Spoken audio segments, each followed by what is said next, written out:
Hey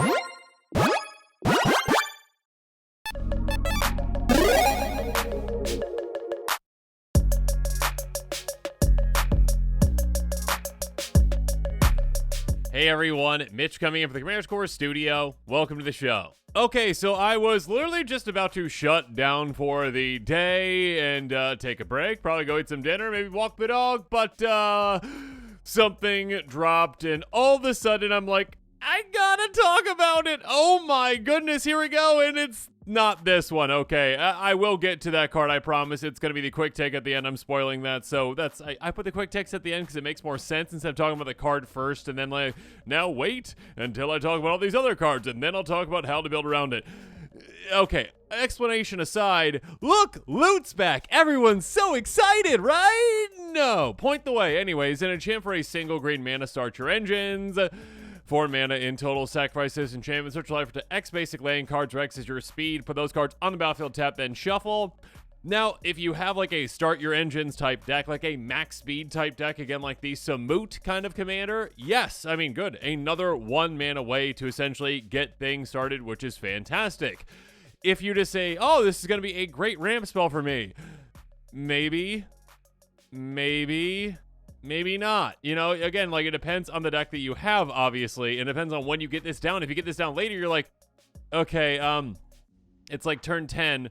I'm going to spend 1 mana to get this out, and then a couple of turns to get that max speed up, and then have to pay to sacrifice this for 4 more mana. Yeah, no, thank you. So this one is very good, again, for, yeah, I mean, start your engines decks. Again, you want low to the ground stuff, obviously. That being said, outside of that, maybe Enchantress could justify it, because, again, if you have, like, all those Enchantress type effects that, again, draw you a card when you cast an enchantment spell or whatnot, cool, it's a 1 mana spell for that, which is great. And then eventually, again, yeah, Gravy, my goodness, being able to sacrifice this for 4 more mana, go get 4 basics, great, that's a huge ramp spell. 5 mana in total, spread across 2 turns, essentially, most likely for, yeah, I mean, most likely it has to be, I guess, but for essentially 4 lands, that's huge. That being said, again, don't necessarily count on it. Like a landfall strategy may consider it and like test it out, but again, you might be more disappointed than you want to think that you will be. Moving on though, we've got Fuel the Flames. Cats on Fire, zombie cats on fire. Instant for 3 mana in red.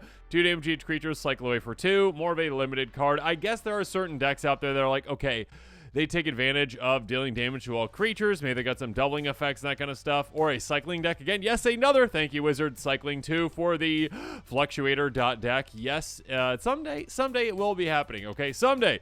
But for now, this card's probably more limited, essentially. If you really need like a good cycler that, you know, can kind of take out some smallish creatures, or again, if you got like that commander that cares about dealing damage, non-combat damage potentially, yeah, consider this one. Moving on, Brood Hard Engine, one that will most definitely see play, in my opinion.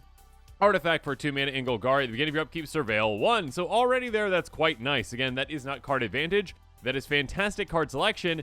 And again, I do say this all the time, essentially comes to Surveil versus Scry. Surveil is basically improved Scry for the most part. There are very few decks out there that care about having things on the bottom of their library. There are a good amount of decks out there that care about having things in graveyard, including what this one actually does too. Pay 4 in total, tap, sacrifice artifact, return target creature or vehicle card from your grave to the battlefield, activate only as a sorcery. So yeah, being able to utilize this as, first of all, a, you know, again, card selection engine, which is amazing. Also fills your graveyard, which is huge, especially for, again, self-mill decks or reanimator decks, obviously. And then being able to go, oh, I got the right creature in my graveyard now. Awesome. Reanimate it. Huge. So yeah, definitely when it comes to self-mill, definitely want to consider it as well. Top library manipulation, maybe-ish kind of decks. But yeah, more so reanimator, self-mill, consider it. Most definitely. Moving on, though. And the reason why I stopped what I was doing and was like, okay, I'm not shutting down for the day. Nope. Keep working. Here we go. Oviya Automech Artisan. Yeah, I had too many ideas for this one to be like, oh, yeah, we're just not going to do it. And, of course, with Oviya, this was a commander, and I'm kind of, I guess I should probably read the card first. 1/2 Human Artificer for 4 mana in green. Each creature that's sacking one of your opponents has trample. Pay a green, tap, you may put a creature or vehicle card from your hand on the battlefield. If you put an artifact on the battlefield this way, put 2 counters on it. What's interesting is when I first started reading it, I was like, okay, each creature attacking a bunch of opponents has trample. Cool. Yeah, all right. This could be like maybe a politicking commander, maybe a commander that's like, all right, everyone, yeah, cool, all right, everyone gets creatures of some sorts, and then, hey, I encourage you to swing at opponents because you have trample. No, not at all. This is like literally Elvish Piper just stapled onto trample for attacking opponents for some reason. This is literally just Elvish Piper in the command zone. Yes, finally, Oviya has her revenge. Or I don't know if it's revenge, but basically the first Oviya was pretty garbage. No offense, first Oviya or Oviya fans out there, but it was like, all right, spend 3 mana to make a Thopter, or was it a servo? I don't know. Okay, cool. Spend 6 mana to make a slightly bigger creature. Wow, so cool. Yeah, this one's much better. This is, hey, you know what? I'm done making creatures. I'm just going to be dropping them into play essentially for free. And of course, there's ways to use and abuse that. Sure, you can go with vehicles as well. Again, this is going to like look weird like in the future when it's like, okay, we're looking back on this and it's like, okay, it's an Elvish Piper, the command zone.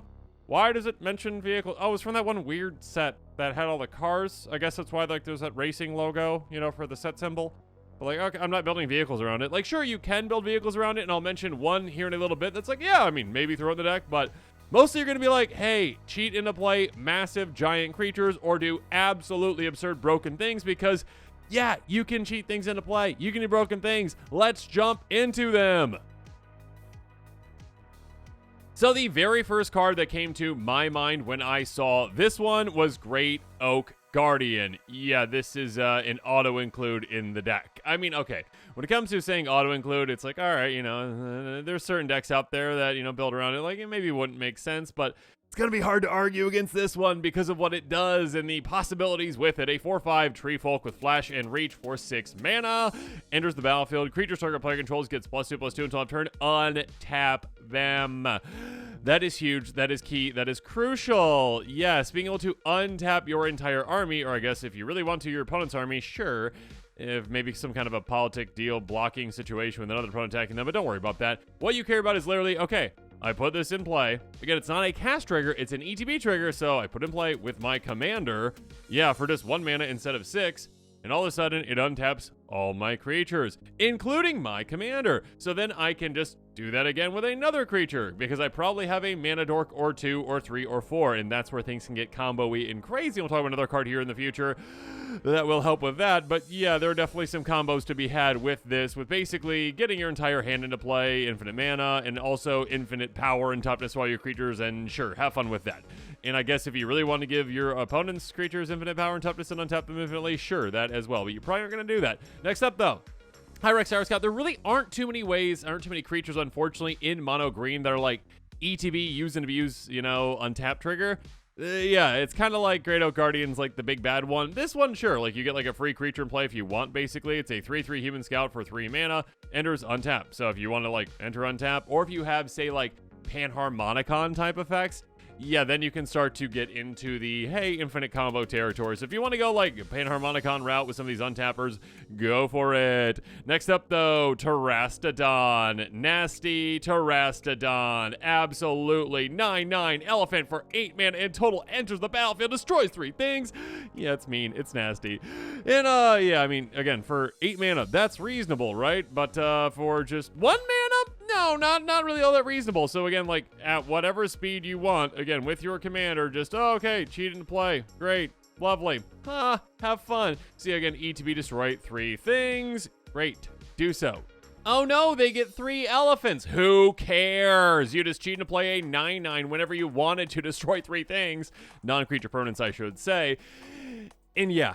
You're winning. You're winning. Seeker of Skybreak can help you win further. A 2/1 elf that costs 2. Tap on tap target creature. It's very simple, very effective. Again, literally all you need to do is be like, okay, I pay 1 for my commander's ability. I tap, I cheat this massive creature into play. Your opponent's like, oh no! And then you're like, okay, I untap it with this, and I do it again. Oh no! Yeah, your opponents are going to be very, very, very much in trouble. Next up, Elvish Piper. Hey, look who wants to join the party. The OG, a 1/1 elf shaman for 4 mana. Pay a single green mana, tap on a creature card from your hand on the battlefield. Again, that's the part of your commander that really matters is, hey, cheat massive things into play. Yeah, that are creatures. I mean, vehicles, Sure, take it or leave it. But yeah, giant creatures, why not have another one of these? Why not? Again, if your entire deck is going to be built around cheating giant things into play, put another one of these in there, and I'm sure you can do even more broken things. Great Oak Guardian shenanigans, have fun. Okay, the one vehicle I will mention, ironically, is a very weird one. Rolling Hamsphere. Yep, that's a thing. 4/4 vehicle for 7 mana, gets +1 for each hamster you control. Attacks create 3 1/1 hamsters. Deals X damage to any target X number of hamsters you control, crew 3. So again, one that actually, yeah, is pretty spicy for the most part. Again, like, hey, cool, yeah. And again, it just keeps growing and growing and growing. The trampling over opponents can really help with that, of course. But yeah, if you really want to include vehicles, I would recommend this one. I don't know if I'm going to recommend too many other ones. There are good vehicles out there, okay? I'm not trying to, like, dump on vehicles, but, like, in mono green vehicles outside of my very favorite, like the Galta vehicles deck, which is different. They're in there for a different reason, okay? The vehicles are in there for a different reason. They're in there for, like, board wipe protection, essentially. And it's just kind of fun, dinos and cars. But yeah, when it comes to, like, cheating giant things into play, you can be like, haha, I cheat into play my looter scooter.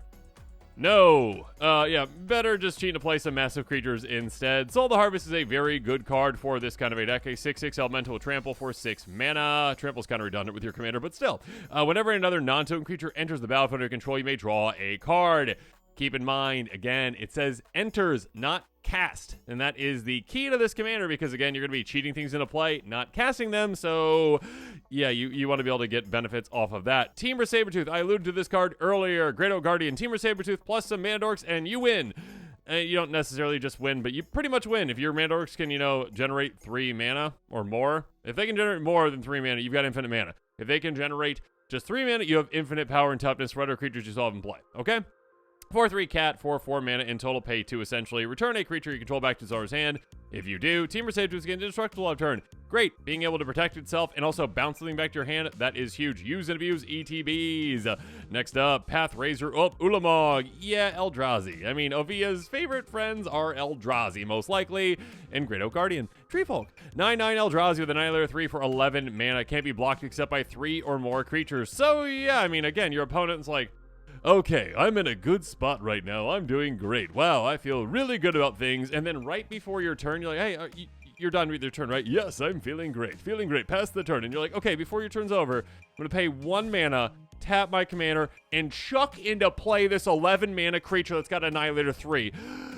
And it can't be blocked by 3 or more creatures. So sorry. Except by 3 or more creatures, I should say. So sorry, I'm going to be swinging at you, and oh no, your board is gone. Yeah, there are obviously bigger Eldrazi you can cheat to play too. This is just a more budget-friendly one I want to highlight. Yay! Next up, World Spine Worm. Also more budget-friendly these days. Thank you for the reprint, Wizards. 15/15 Worm with Trample for 11 mana. But again, you just pay 1. When it dies, you also make 3 5/5s with Trample. So basically 30 total power across 4 bodies eventually. Have fun with that, and when it put a graveyard, you shuffle it back so you can get it again and again and again. Speaking of again and again and again, Kodama of the East Tree. Gross, absolutely disgusting. 6/6 Reach Spirit for 6 mana in green. Another permanent you control enters. If it wasn't put on the battlefield with this ability, you may put a permanent card with equal or lesser mana for value from your hand on the battlefield. This is disgusting and just absurd. And again, there should have been so many more restrictions. Usually I'm someone who does not like restrictions on cards. Usually like the words like activate only at sorcery speed or triggers only once each turn really infuriate me. This needed something because this is pretty absurd, and it does of course not limit this new commander at all because all you're doing is, okay, I pay 1 mana, I cheat my massive thing into play. Say it's Pathrazor Wall. Great. Okay, 11 mana. That's an enter the battlefield trigger. Again, another permanent control enters, not put on the battlefield with this ability. Cool. So all of a sudden you're like, oh great, cheating to play another thing that's what, equal or lesser, so 11 or less? Yeah, there you go. Cheating to something play that's also amazing. So again, basically doubling up your commander's ability, which is absurd. Speaking of which, Seedborn Muse, never going to be budget friendly. 2/4 Spirit for 5 mana in green. Untap will permanent you control during each other player's untap step. That is massive. That is huge. That is basically, hey, you know what's going to happen?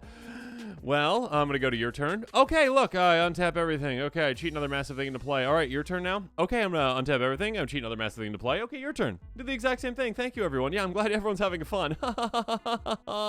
Quest Renewal. Who knew this was $8? Wizards reprinted. My goodness!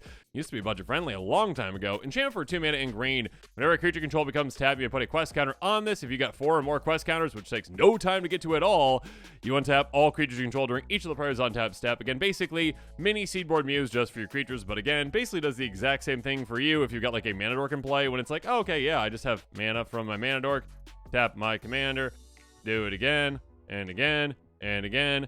Basically, free creatures all the time. Have fun. 1,000-year elixir, free activated abilities, activating right away. Not free abilities, but being able to utilize them right away like that. Haste, that's huge. Concordant Crossroads, I guess, is another example of a card that you could consider to give everything haste. That's fine. But yeah, being able to give your commander haste can be quite juicy to be like, oh, okay, yeah, cool. Yeah, you took out my commander. That was mean of you. Okay, next turn. Play my commander. Activate right away. Oh, goodbye. By the way, also pay 1 tap, untap target creature, untap my commander, tap again. Goodbye. Yeah, being able to just do some absurd things. Of course, speaking of absurd, Worldly Tutor. Again, you've got a lot of great green tutors. I mean, of course, an instant speed 1 mana tutor is absurdly powerful. Search live for a creature card, reveal it, then show up your library, put that card on top. Go get whatever your best creature in the deck is, or again, Great Oak Guardian and go combo off and win. But basically, yeah, a bunch of tutors can obviously help you out with a commander that likes to cheat giant things into play. Greater Behemoth, again, one of the most famous ETBs in Magic, one of the biggest finishers in Magic. 5/5 beast with haste for 8 mana. The Thing of Nightmares. It's made of nightmares. When this creature enters creature control, get trample, which is irrelevant, and get +X/+X until X the number of creatures you control. So yeah, being able to just pump your entire team and yeah, take out your opponents. And also you can do that out of nowhere again. You literally don't even have to. Again, like this obviously says haste, so it's nice to be able to like get it out and swing itself. But you could also like be sneaky about it and like swing with your army and your opponent's like, okay, we're gonna survive. It's okay. We're fine. We're fine. We're fine. And then they let some creatures through that they didn't think were gonna be getting too much damage of, and then you're like, okay, pump it. Yay! So that, I mean, that's a risky maneuver, but you can. Blightsteel Colossus, of course. Yeah, just win with Infect. Why not? Okay, like yeah, 11/11 trample Infect, indestructible. Would cost 12 mana, but you're just gonna cheat to play for 1 mana, aren't you? So yeah, this commander again, they finally made up for Oviya being like absolutely terrible. Sorry, trash, awful. I'm sorry. I don't mean to.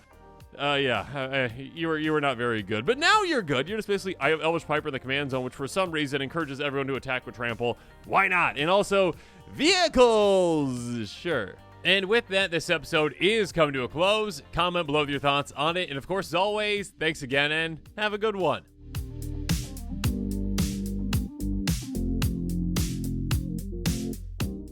This show and episodes like this one are possible thanks to viewers like you. If you're looking for an easy way to help support this show, make sure that you like, share, and subscribe. Also, hit that bell notification icon so you don't miss any new episodes. You can also go check out our playmats and other merchandise at thecommandersquarters.com. Another easy way to support this show is with our TCG player affiliate links. So whether you're buying a deck or individual cards, you can use this general link right here or one in the description. And the final way that you can support this show is by supporting us directly by becoming a patron. There are many benefits to being a patron, and I truly couldn't do this without all of their support.